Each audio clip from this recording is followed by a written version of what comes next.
Hello and welcome to episode number 16 of the Mind Body Masters podcast, the podcast teaching you how to heal yourself from the inside out. Today I have got something so special.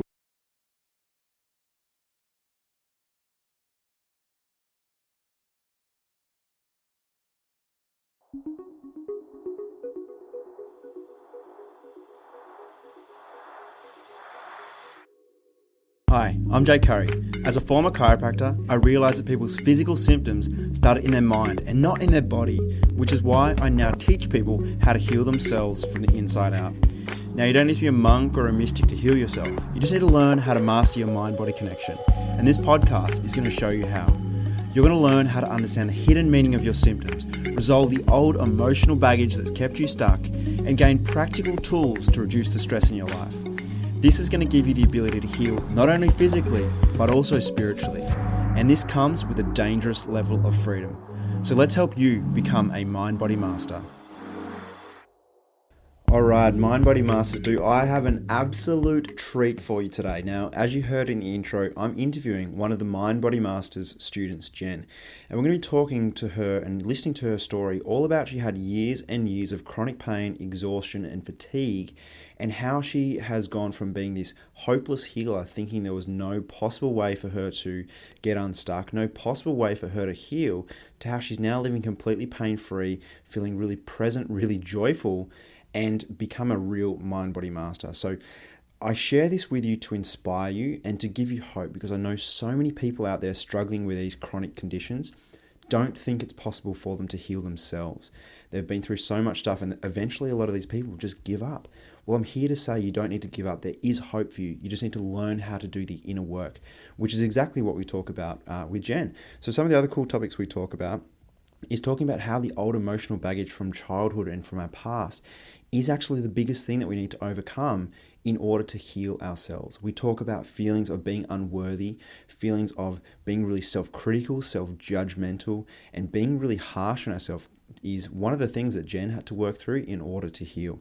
We talk all about how a lot of the times, in order to overcome these feelings of self-loathing and not feeling worthy or not feeling good enough, we get caught up in behaviors that numb out to our feelings, like getting really busy at work or overdoing and doing all of the things and never actually taking time for ourselves.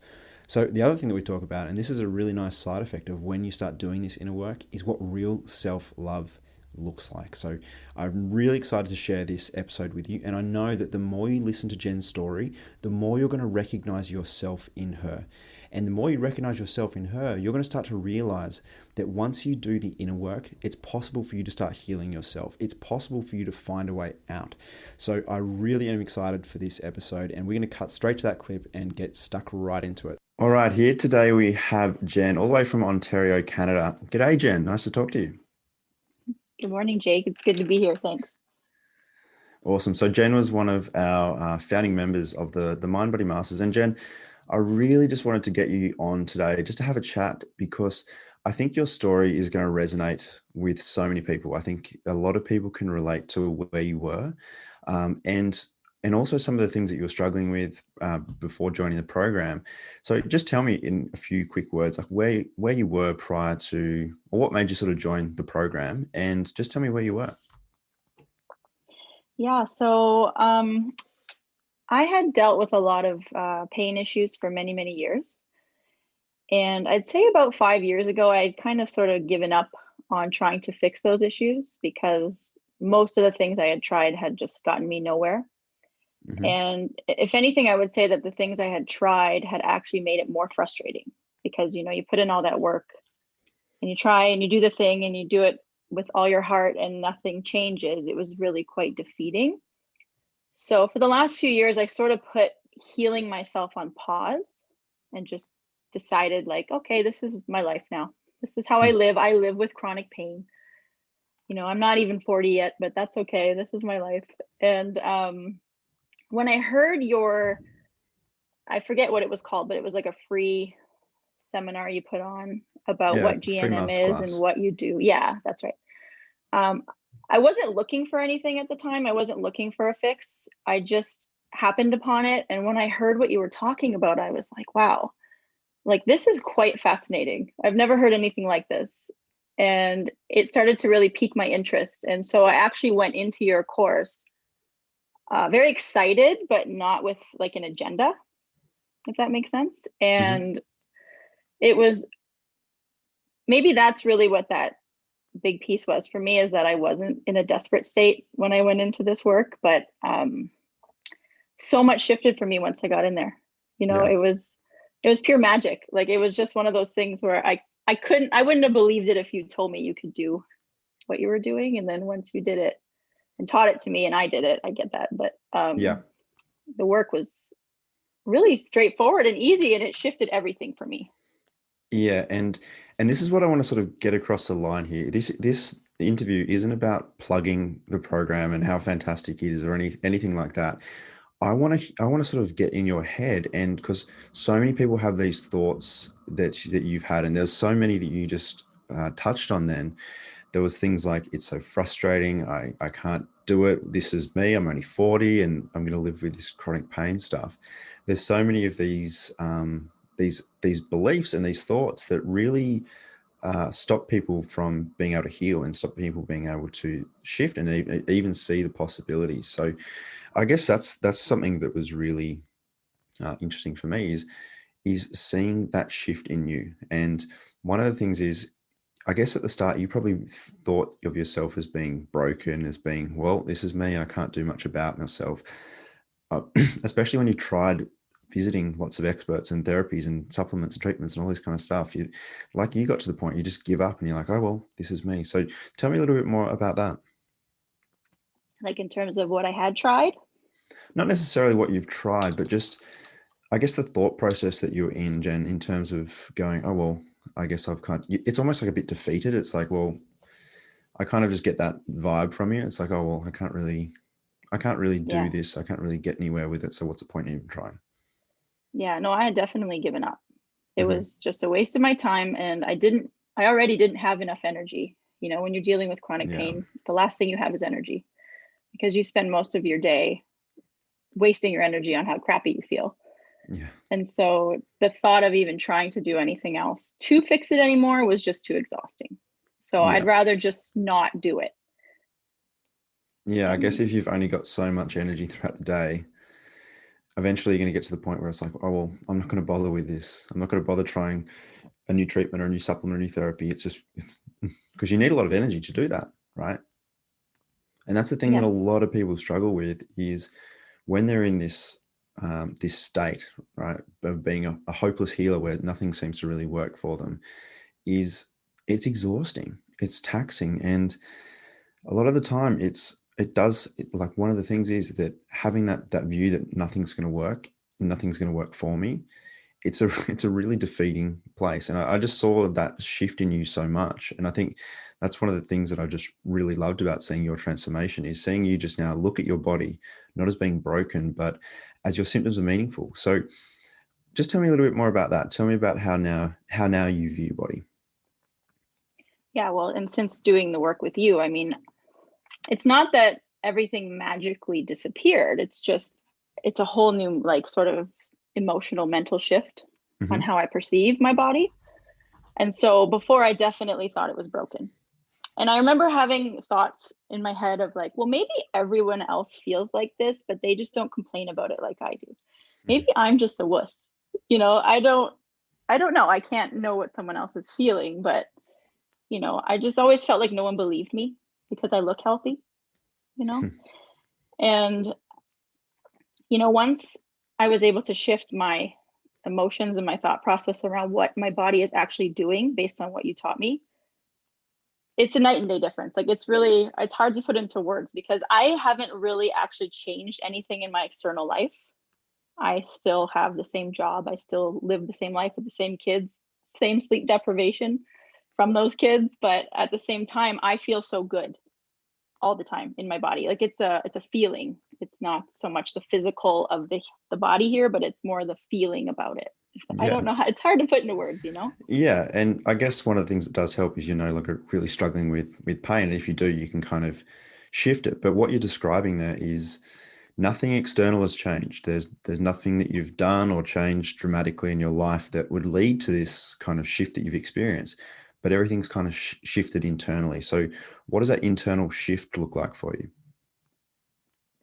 It's sort of just a feeling of like trust, Hmm. I guess. It's a feeling of knowing that everything is okay, even when it might not feel that way physically. Um, Whereas before it was fear based. There was a lot of fear around like, oh, this hurts. Oh gosh, what does this mean? Oh no, Hmm. now I can't do my job right. Now I can't do this. And now it's sort of like something will come up and it might hurt and I'll be like, oh, that's interesting. And then I'll reference my GNM knowledge and I'll say, oh, okay, that makes sense. And then I move on. It's Beautiful. just, it's such a funny, easy change. I don't know Yeah, what it more to say is. about it. It's so simple. It is. And I think a lot of people get lost in the simplicity because it does seem so simple. The process is basically find out what your symptoms mean and then work through whatever that is. Like you can either change your perspective or you can physically do something different, and then voila, your body starts to physically heal. It sounds too easy. It sounds too simple. It sounds like it can't be that easy, but it is, right? It really is. It And really is. and before we got on the call, we were just having a bit of a chat. You've got a new puppy, and tell me about what you said to me about your foot. Yeah. So I know we're not going to get into too much about GNM specifically, but I had a rough night with the puppy last night, and I have a rough night many nights with my little kids and my puppy. But I'll wake up and my feet will hurt all the time in the morning when I first get up. And before I used to be like, again, oh, I have chronic inflammation, something's wrong with me. And now I wake up, I'm like, yeah, I'm having a hard time keeping up with life right now. That's okay. My feet hurt. It makes sense. G&M explained it perfectly. So, and then I just move on and they stop hurting within minutes. I'm not in fear of it. It's just funny. Like I can almost laugh at my life when I have a symptom. Mm. It's pretty cool, isn't it? It actually, it's like your body's talking to you, once you start listening, things can start shifting, which is really cool. I love that, and I love the thing you said about trusting your body. Is so because we've been brought up in this medical system that's pretty broken when it comes to a lot of chronic conditions. Like, don't get me wrong, the medical system is fantastic. If I ever get hit by a bus, I'm going straight to ER. But when it comes to dealing with chronic pain and exhaustion and fatigue and fibromyalgia and these kind of symptoms, there's a lot missing. And one of the things that I see a lot of people get into is a lot of panic around their body, going, "Oh no, what's this going to mean? Means I'm having a flare up," and they start to really worry. And one of the things we talk about is that's going to exacerbate or worsen a lot of your symptoms. It's going to make it a lot harder for you to heal when you've got that sort of fear, when you're really panicking about your body.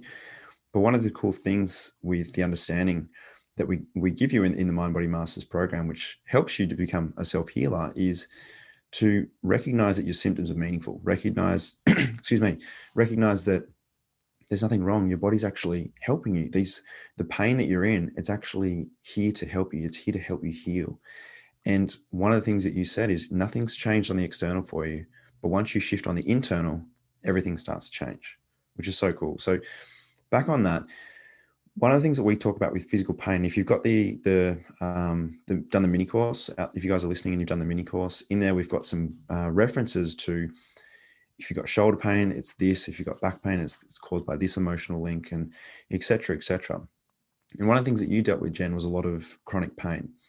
So, and in GNM, we talk about that being a self-devaluation conflict. I'm not good enough. I'm not fast enough. I can't keep up. I'm such an idiot. All of this kind of internal beating ourselves up. Tell me a little bit about that for you. Is that something that you would kind of identify with in terms of being someone that was really hard on themselves and really critical and all the rest of that?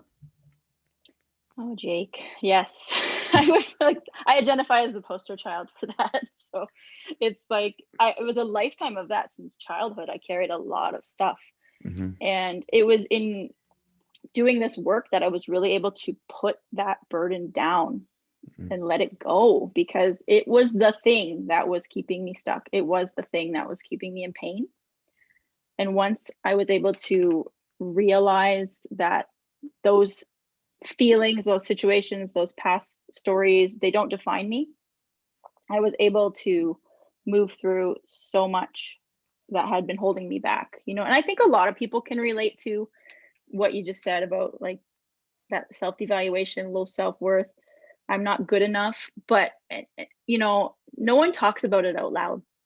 I held that in forever. People in my circle probably assume like I have everything, I've got it all together. I would never have thoughts like that. I've got this great life. I'm outgoing, I'm fun, I'm social, but deep down, those are the feelings that I had been holding on to for, oh my gosh, childhood easily. Yeah. And so it was your, working together with you where I was really able to look at those past things that I thought defined me and made me broken and realize it wasn't that way at all. And the pain just lifted. It was very magical. Yeah, it really is. And this is what I talk about so often is people are out there looking for answers, looking for solutions, but the solutions are always inside of you. And it's just a lot of the time, Jen, it's the stuff that you don't want to look at. It's the stuff that you don't want to deal with. And like you said, and I can 100% relate to this as well, is my journey with chronic pain. On the outside, everything looked hunky-dory. I had a good job, a good profession. I was happy. I got to do all the fun stuff, like you said, but inside had this battle raging with myself, constantly being critical, constantly thinking I was worthless based on my past stuff as well. And it's not until you can start to recognize that actually does affect your body. And once you start realizing it affects your body, then you can actually make steps to start letting it go, to start healing it, to start resolving it.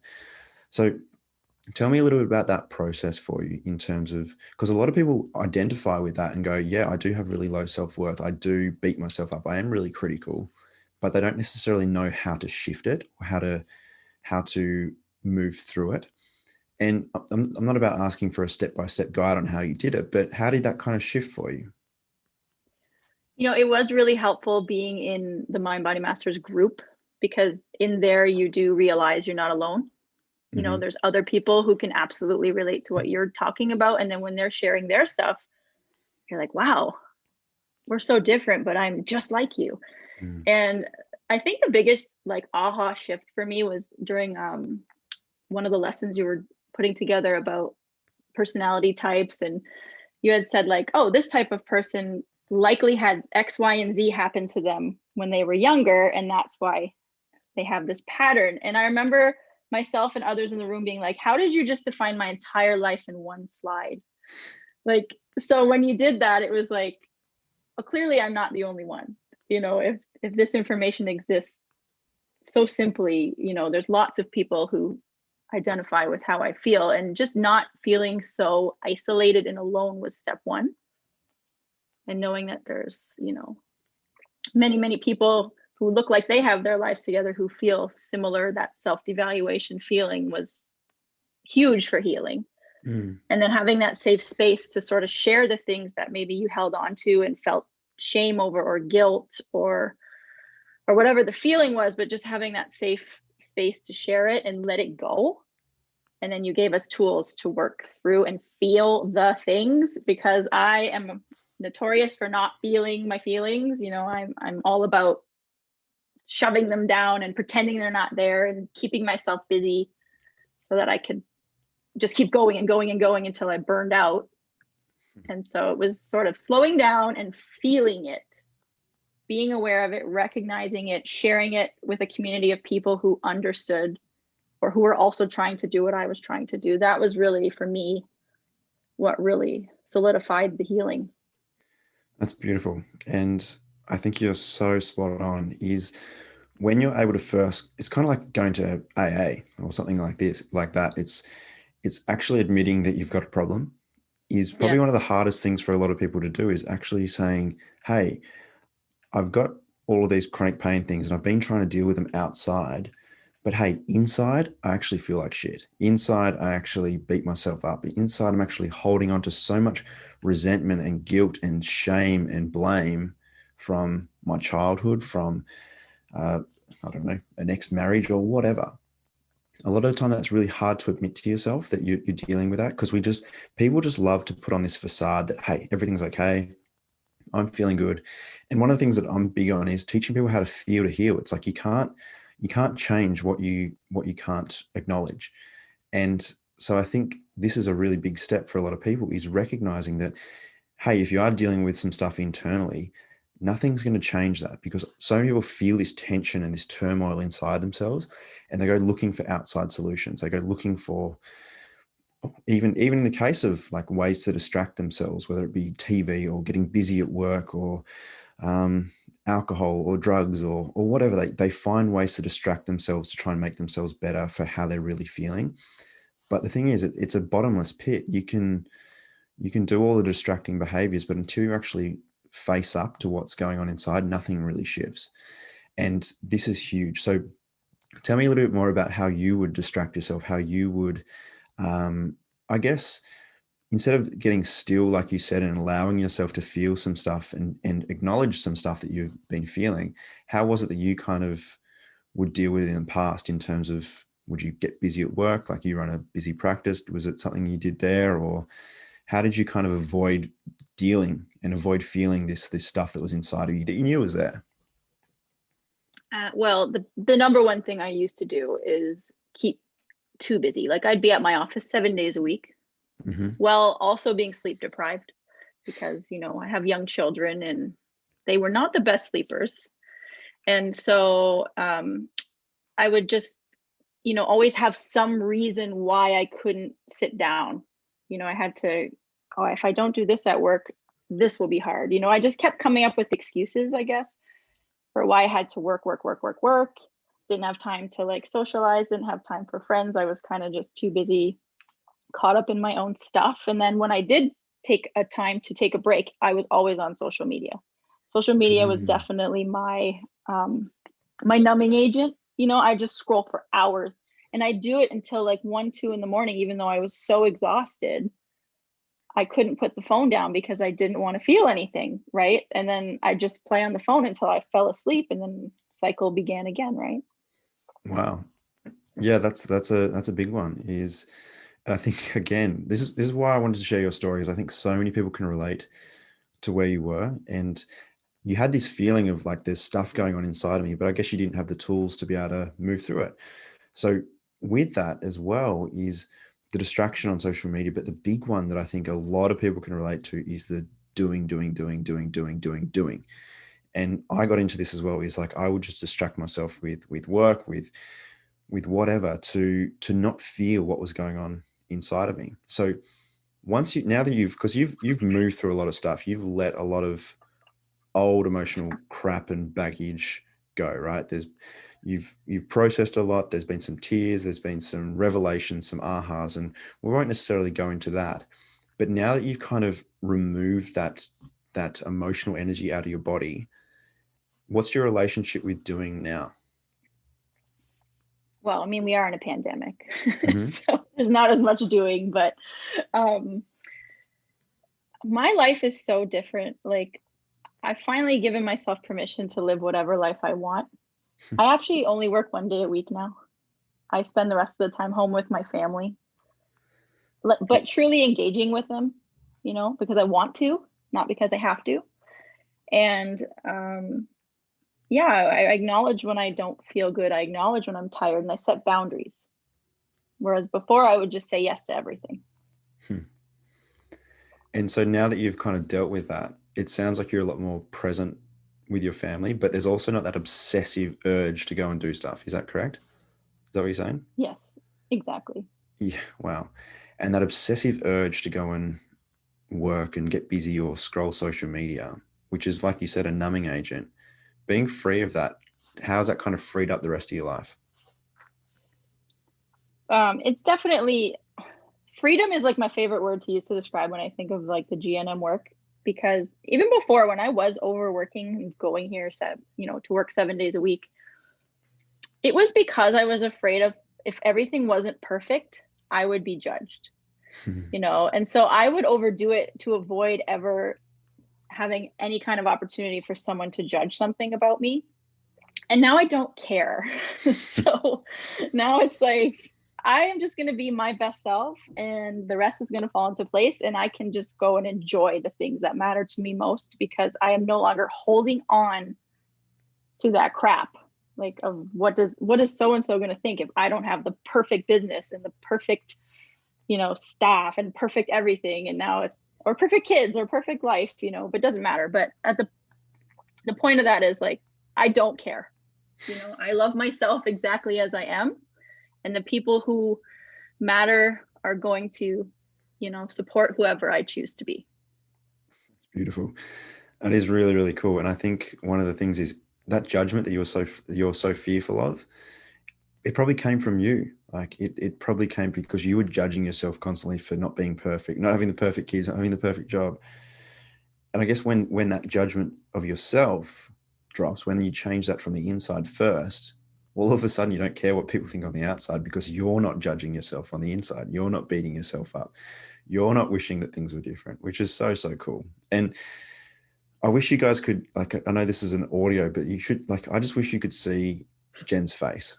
I wish you really could, because when it's so funny when you see people drop a lot of this emotional baggage, and when they start to get out of pain, and when they start to feel better internally, their face looks different. They glow. They just look more peaceful. They look more, their eyes look brighter. And one of the things with you is it's like your energy is just completely shifted in the time that I've known you. Is you just look really calm. You look really peaceful. How's I that going? absolutely agree. I absolutely agree. Yeah. I remember not knowing what it was like to be a joyful person. I just thought, such a foreign word to me. And now it's like I beam joy all the Mm. time, even when stuff isn't going well, because not everything in life will ever be perfect, and that's okay. But I get to choose this feeling, but because I want to, not because it's not a facade. Like it's a feeling I can't even, like, I Yeah. couldn't stop it if I wanted to. I'm smiling so big right now because I feel it in my body. Like I feel this happy. I guess it's a very big difference to what you were describing before. Before you were describing rather, the feeling of like putting on a facade and going, yes, I'm Jen and I'm very happy. I've got a good business and blah, blah, blah. But internally you were feeling that the turmoil and the struggle, and it didn't feel true. It didn't feel honest. Whereas now it just seems genuinely honest that you feel, And you so just, natural, yeah. you And know. that's our natural state. But the thing that there's two things in my opinion that prevent people from actually experiencing the joy, the peace, the calm that you're experiencing now as someone who has the ability to heal themselves. Is there's two things that really stand in the way. One, and the most obvious, is your physical symptoms. Is if you've got a whole heap of physical symptoms, whether it be pain like you had, or some kind of exhaustion, fatigue, this kind of stuff, it really does limit you feeling joyful and feeling calm and feeling peaceful, because that just takes up all of your attention. But the second thing is that internal state. It's that the beating yourself up, being really critical, wishing things were better, and nothing ever feels good enough. There's people out there that can, like I said, relate to this, because they're trying to find that feeling of joy. They're trying to find that feeling of calm and certainty and clarity by having a successful career or by being a good parent. And with those things, you're always moving the goalposts. It's like, okay, well, once I make this much money in my business, well, then I need to make more. Or once I have this house, I need to get another house. And you're always moving the goalposts. So I think they're the two things that really limit people, is that the physical symptoms, but also the internal struggle that a lot of people don't recognize that they actually have. That's the Would you I'll kind be of agree? happy when syndrome. I'll be happy when syndrome was my thing. Yeah. Once this happens, then I'll be happy. And then I'd get to that thing and nothing would be different. And so I'd set the bar higher and then nothing would be different. And now it's like, or I can just be happy right now because I choose to be. Well, it's a big shift. And I guess as well with that, with your physical symptoms, because like, tell me about where your physical stuff is now. Well, like right now, I'm sitting here talking to you and there's nothing hurting at all. Whereas Yeah. before, I would go to a restaurant and my knees would just be screaming in pain, just sitting in a chair. Mm-hmm. My low back, my shoulders, my neck, they'd be on fire while I sat and enjoyed a nice meal with friends. It was torture. I hated going out. And now I'm sitting here talking to you in a chair. I'm like, I got nothing. I feel nothing. I'm just here. I'm just perfect. Like, it's great. And again, physically, nothing is different. I actually haven't lost any weight. I haven't changed my diet. It's amazing. Like, it's all emotional, mental shift. Like, when I'm describing that restaurant scenario, that was a time in my life when I didn't love myself. Mm. And now I do, very much so. So it's the littlest things that can cause the biggest changes. Yeah. And what's it like going to a restaurant now? Well, they're all It's a closed pandemic. Yeah, of course. because Sorry. we're in lockdown. But I can sit at the dinner table, and just feel normal. Yeah. So, I guess one of the things that a lot of people, one of the underlying mental, emotional syndromes, I guess, if you could call it that, that people struggle with is what we talked about, is the being really hard on themselves, beating themselves up, being really critical, judging yourself, trying to get everything perfect, only feeling happy when, all of these kind of internal struggles. That's one of it's, in my opinion, is the cause of any kind of physical pain in the body, physical pain, exhaustion, this kind of stuff. For you, or I reckon the opposite of that is self-love, is, and that term gets thrown around kind of whimsically and in a lot of self-help kind of world, but you use that term just before. What does that mean to you to truly be at peace with who you are? yeah, I'm glad you brought that up, because I was just talking about this with someone the other day about how I spent a lot of time going, oh, yeah, I love myself because I'm supposed to. I would just say it, but it Mm-hmm. wasn't authentic. Mm-hmm. I was going through the motions because that's what I should do, was shoulding on myself. Yeah. And now it's like, it's really hard to describe how you can just make that change, but it's such an internal feeling. I don't know. Words are hard for that because it's nothing I've ever experienced before. Like I said, I'm almost 40 and I'm finally, it's like, wow, I've never felt this before. So it's very new to me. I've been embodying it, but it's a feeling, it's a change inside. Like, it doesn't matter what memory comes up in my brain, even if it feels crappy, I go, oh, that's okay. That was a hard time. Let's acknowledge it. But you are right where you're meant to be right now. Mm. It's sort of it's a heart feeling. I don't know. Does that make sense? It's right here in the heart. So Yeah, and that's one of the things we talk about, is learning how to get quite heart-centered, learning how to get out of your head and tap into that heart feeling, get into that heart space. I describe it as, the best way I describe it to people that have never felt it is, like, we've just had Christmas, if you celebrate Christmas, but it's like when you give a gift to someone that you've put so much time and thought and energy into giving a gift, and then you give it to them and they're just like, they light up and they're so excited.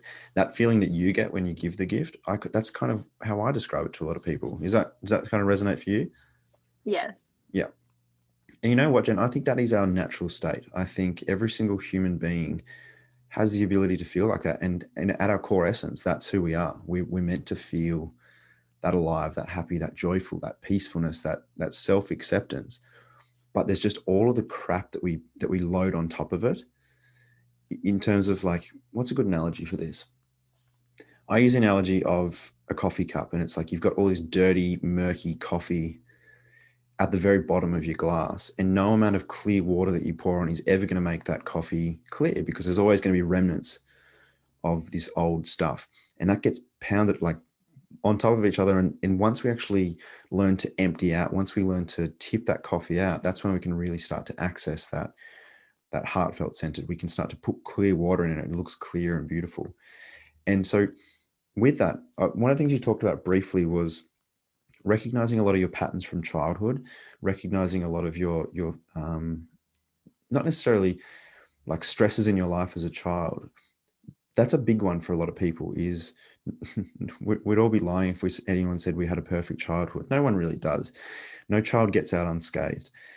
But the thing is, when you start to recognize some of the things that you've dealt with, and some of the adaptive behaviors that you've created because of that, when you can start to let that go, that's when you can really start accessing this heartfelt presence and peace and joy and all the cool stuff that you're just describing.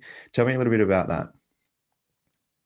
Yeah, and I've always loved your coffee cup analogy, because when you first said that to me, it made perfect sense. Like, it clicked. It was like, I have been pouring clear water on brown muck Yeah, I for can't so claim it. long.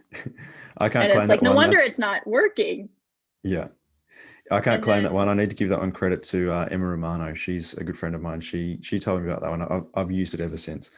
Sorry, continue. it makes perfect sense. And then even what you just said about how excited you can get about giving a gift and the person lights up. So now I guess what I'm feeling now is all that excitement you just said about when you get the perfect gift and you put all this energy into it, but now you're giving the gift to yourself.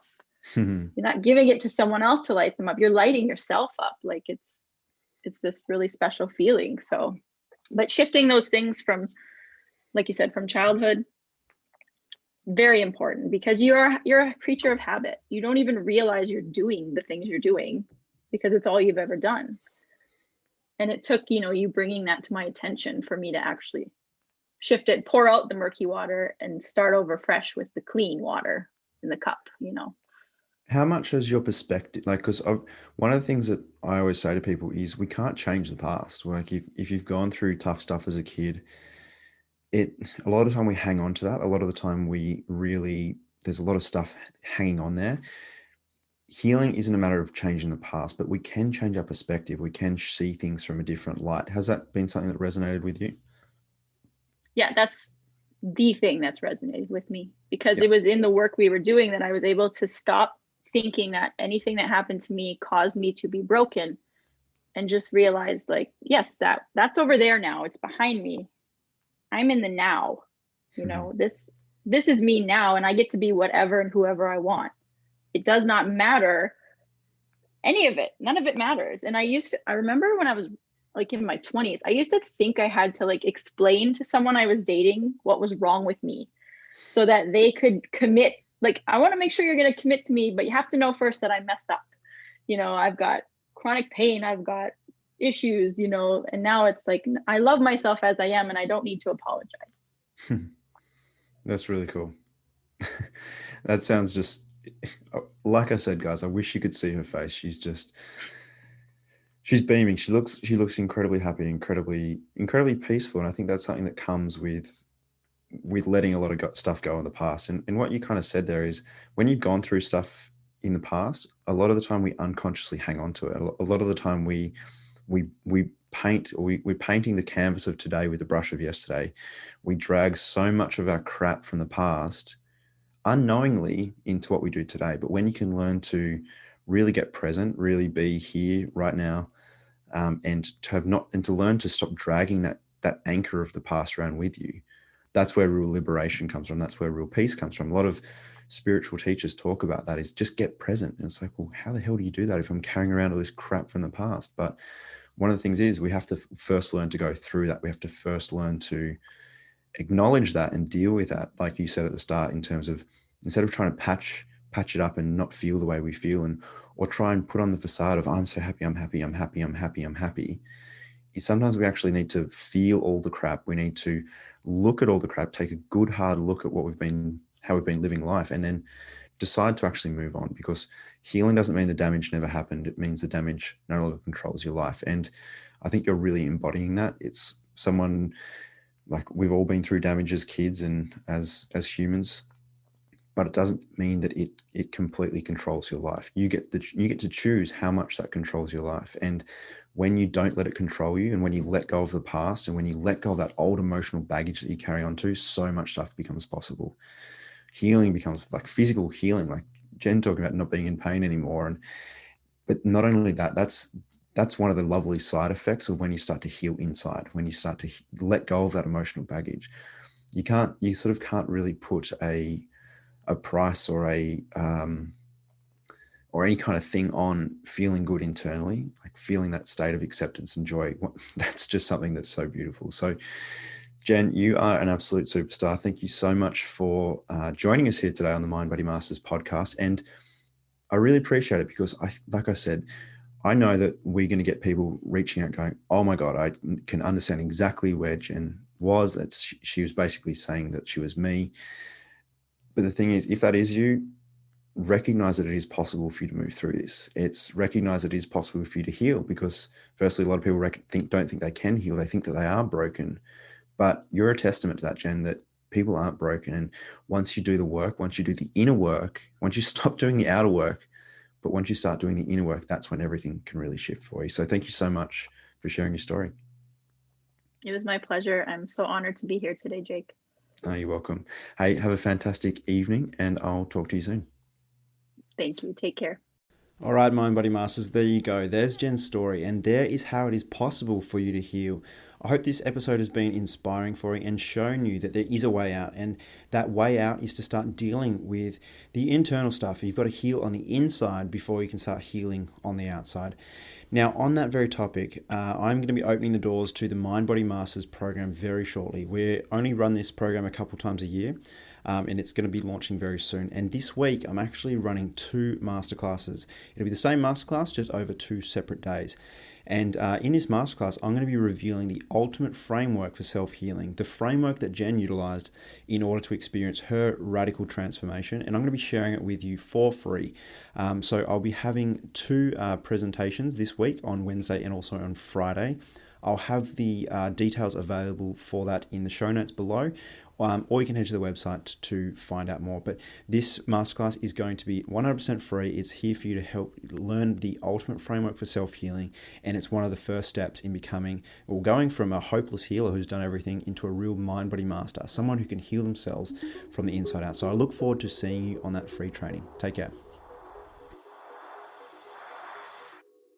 Thank you for listening to the Mind Body Masters podcast. Now, everyone has the ability to heal themselves with the right tools, information, and guidance. So if you have someone in your life that needs to hear this message, please share this episode with them so they too can start healing from the inside out. Now, if you've liked this episode and you think more people need to hear this message, please give us a great rating on iTunes because it helps more people to actually hear this message and realize the power that they have. Now, if you'd like more information and you'd like to access bonus video content and even have the ability to ask me questions directly, then head on over to my free Facebook group, the Mind Body Masters Heal Yourself from the Inside Out group. Or you can head on over to Instagram and slide into my DMs there. My handle is Jake_Curry. All right, guys, thank you so much again for listening, and I'll catch you again on the next episode.